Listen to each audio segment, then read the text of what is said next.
5 নম্বর দমদম রোডের সমস্ত পল্লীবাসীর কাছে আবেদন, পাড়ায় সর্বমঙ্গলা স্কুলে আপনার ভোট হচ্ছে, বুথ ফাঁকা আছে। নির্বাচন কমিশনের নির্দেশ অনুযায়ী আপনি গিয়ে ভোট দিয়ে আসুন। 1 নম্বর বোতাম টিপে আপনি আপনার মূল্যবান ভোটটা প্রয়োগ করে আসুন। সমস্ত পল্লীবাসীর কাছে আবেদন, আপনারা গিয়ে আপনার ভোট কেন্দ্রে গিয়ে আপনার ভোট প্রয়োগ করে আসুন। বুথ ফাঁকা আছে, 1 নম্বর বোতাম টিপে আপনি আপনার ভোটটা প্রয়োগ করুন। 5 নম্বর দমদম রোডের সমস্ত পল্লীবাসীর কাছে আবেদন, পাড়ায় সর্বমঙ্গলা স্কুলে আপনার ভোট হচ্ছে, বুথ ফাঁকা আছে। নির্বাচন কমিশনের নির্দেশ অনুযায়ী আপনি গিয়ে ভোট দিয়ে আসুন। 1 নম্বর বোতাম টিপে আপনি আপনার মূল্যবান ভোটটা প্রয়োগ করে আসুন। সমস্ত পল্লীবাসীর কাছে আবেদন, আপনারা গিয়ে আপনার ভোট কেন্দ্রে গিয়ে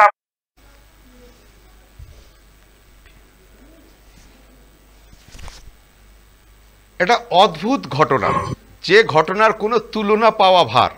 এবং তুলনা পাওয়া ভার এই ক্ষেত্রেই বলছি যে ব্যক্তি তিনি পাইকপাড়ার 5 নম্বর ওয়ার্ডের সকালবেলায় বলছেন যারা যে তৃণমূল প্রার্থী সুদীপ বন্দ্যোপাধ্যায়ের হয়ে প্রচার করছেন, অর্থাৎ বলছেন যে তিনি এই নম্বরে ভোট দিন, অর্থাৎ কারো না কোনো ব্যক্তির হয়ে প্রচার করছেন এবং সেক্ষেত্রে যে নাম্বারটা বলেছে সেটা সুদীপ বন্দ্যোপাধ্যায়। এবং সেখানে তিনি পরিষ্কারভাবে বলছেন যে নির্বাচন কমিশনের নির্দেশ অনুযায়ী ভোট দিন। নির্বাচন কমিশনের নির্দেশটাকে তিনি মানুষের কাছে গ্রহণযোগ্য করার চেষ্টা করছে, অথচ নির্বাচন কমিশনের নির্দেশটাকে তিনি নিজেই লঙ্ঘন করছে, যেখানে পরিষ্কারভাবে নিয়ম ভোট গ্রহণের 48 ঘন্টা আগে শুরু হয় সাইলেন্স পিরিয়ড, এবং সেই সাইলেন্স পিরিয়ডের মধ্যে কোনো রকম প্রচার করা যাবে না। আর ভোটের দিনেই তিনি মাইক নিয়ে এলাকায় প্রচার করে বেড়াচ্ছেন এবং সে প্রচারের উদ্দেশ্য কি, এবং সেখানে বলছেন তিনি এই নম্বরে নির্বাচন কমিশনের নির্দেশ অনুযায়ী আপনারা সকাল সকাল ভোট দিয়ে আসুন, এবং সেখানে বলা হচ্ছে নির্বাচন কমিশনের নির্দেশ অনুযায়ী, অথচ যে নির্বাচন কমিশনের আসল নির্দেশ যেটা 48 ঘন্টা ভিতরে সেখানে কোনো রকম প্রচার করা যাবে না, অর্থাৎ ভোট গ্রহণ শুরুর 48 ঘন্টা আগে থেকেই শুরু হয়ে যায় সাইলেন্স পিরিয়ড, এবং সেই সময় কোনো প্রচার নিষিদ্ধ। আর সেই ব্যক্তি পিছনে 3 জনকে নিয়ে তিনি প্রচার করে বেড়াচ্ছেন, এবং প্রচারের মুখ্য বাণী কোথায়, যে সকাল সকাল এই নম্বর বুথে বোতাম টিপে ভোট দিয়ে আসুন, এবং সেক্ষেত্রে নির্বাচন কমিশনের নির্দেশ মেনে তাড়াতাড়ি ভোট দিয়ে আসুন। নির্বাচন কমিশনের নির্দেশ মেনে সেখানে বলা হচ্ছে, অথচ নির্বাচন কমিশনের নির্দেশকে সেখানে অবজ্ঞা করা হচ্ছে, এবং তাকে আরিজ আফতাব নির্দেশ দিয়েছেন, অর্থাৎ মুখ্য নির্বাচন আধিকারিক তিনি নির্দেশ দিয়েছেন তাকে সরিয়ে দেওয়ার জন্য, কিন্তু সরানো নয়, এই ব্যক্তিকে গ্রেপ্তার হওয়া উচিত, যেখানে তিনি নির্বাচন কমিশনের নির্দেশ মান্যতা করার জন্য বলছেন এলাকাবাসীকে, পাশাপাশি নির্বাচন কমিশনের নির্দেশকে তিনি একদম সর্বসমক্ষে বুড়ো আঙ্গুল দেখাচ্ছেন, অর্থাৎ এই ব্যক্তির গ্রেপ্তার হওয়া অবিলম্বে উচিত।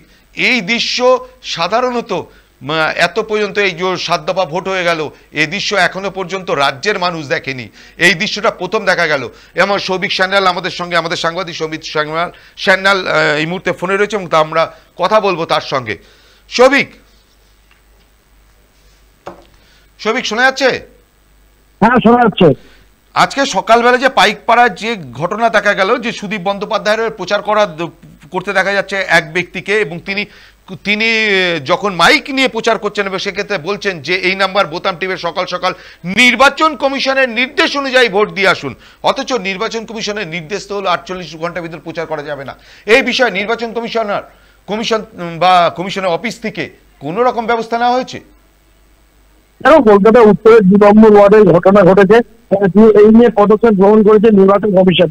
এটা নিয়ে নির্বাচন কমিশন জেলা নির্বাচনী আধিকারিকের কাছ থেকে রিপোর্ট তলব করেছেন, এবং পাশাপাশি সেক্টর অফিসার সহ রিটার্নিং অফিসারকে ঘটনাস্থলে গিয়ে ব্যবস্থা গ্রহণ করার নির্দেশ মুখ্য নির্বাচনী আধিকারিক দপ্তরের।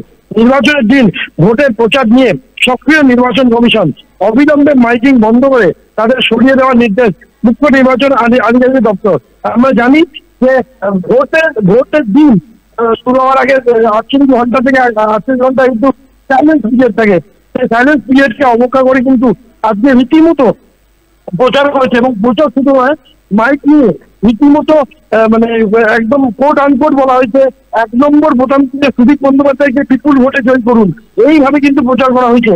এবং নির্বাচন কমিশনের নির্দেশে বলছে, সেখানে দাঁড়িয়ে নির্বাচন কমিশনের নাম করে যে এই প্রচার, সেটা কিন্তু একটা বড় ঘটনা এবং নিঃসন্দেহে কিন্তু এই নিয়ে রিপোর্ট তলব করেছেন এবং কিছুক্ষণের মধ্যেই সেই রিপোর্ট নির্বাচন কমিশনে আসবে বলে এমনটাই নির্বাচন কমিশন সূত্রে খবর।